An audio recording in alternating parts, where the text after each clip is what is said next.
À 80 km de Sao Paulo, Lara se rend dans un dispensaire public. Elle est médecin de famille. Chaque jour, des dizaines de patients issus de milieux modestes se confient à elle sur leurs difficultés à se nourrir.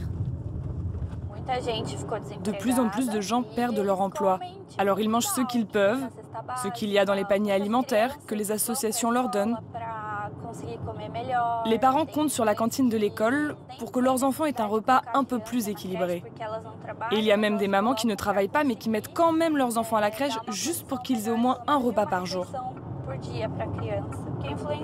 Ces problèmes de malnutrition ont de lourdes conséquences sur la santé. Ça entraîne aussi bien de l'obésité que du retard dans le développement physique et mental des enfants.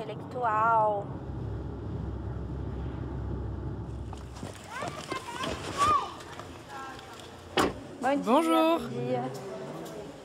Bonjour, ça va bien? Anderson? Entrez, je vais vous chercher une autre chaise. Dites-moi, qu'est-ce qui vous amène aujourd'hui? Je suis venu pour voir avec vous si je dois faire un nouveau bilan sanguin. Très bien. Vous avez récemment eu des problèmes de cholestérol, c'est ça? Oui, du cholestérol, de la graisse dans le sang et un dérèglement de la thyroïde.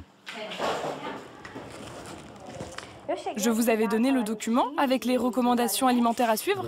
Oui, Vous avez réussi à les suivre? pas vraiment. Anderson a dû adapter son alimentation à ses revenus, largement réduits depuis le début de la pandémie. Comme lui, sa fille a développé des problèmes de santé ces derniers mois. Elle souffre d'anémie. On a remplacé la viande par des produits dérivés. Ce n'est pas très sain, mais c'est la seule chose que je peux acheter. Des saucisses, des merguez. Des steaks hachés industriels? Oui, des steaks hachés industriels. Le problème, ce n'est pas le fait que vous ne mangiez plus de viande. C'est le fait que vous la remplaciez par des aliments qui ne sont pas bons pour la santé, comme des féculents en excès ou des produits industrialisés. Je sais que ça coûte moins cher, mais essayez d'éviter. C'est rempli de graisses saturées, de colorants et de conservateurs. D'accord? C'est noté, merci beaucoup. Merci, bonne journée. Aujourd'hui, la faim, ce n'est plus avoir la peau sur les os. C'est très rare que je reçoive des patients en état de sous-nutrition. Quand on regarde leur indice de masse corporelle, on voit qu'ils ne sont pas en sous-poids. Au contraire, ils sont souvent obèses.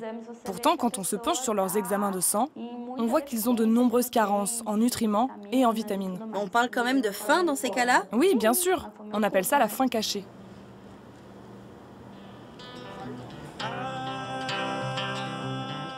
Près d'un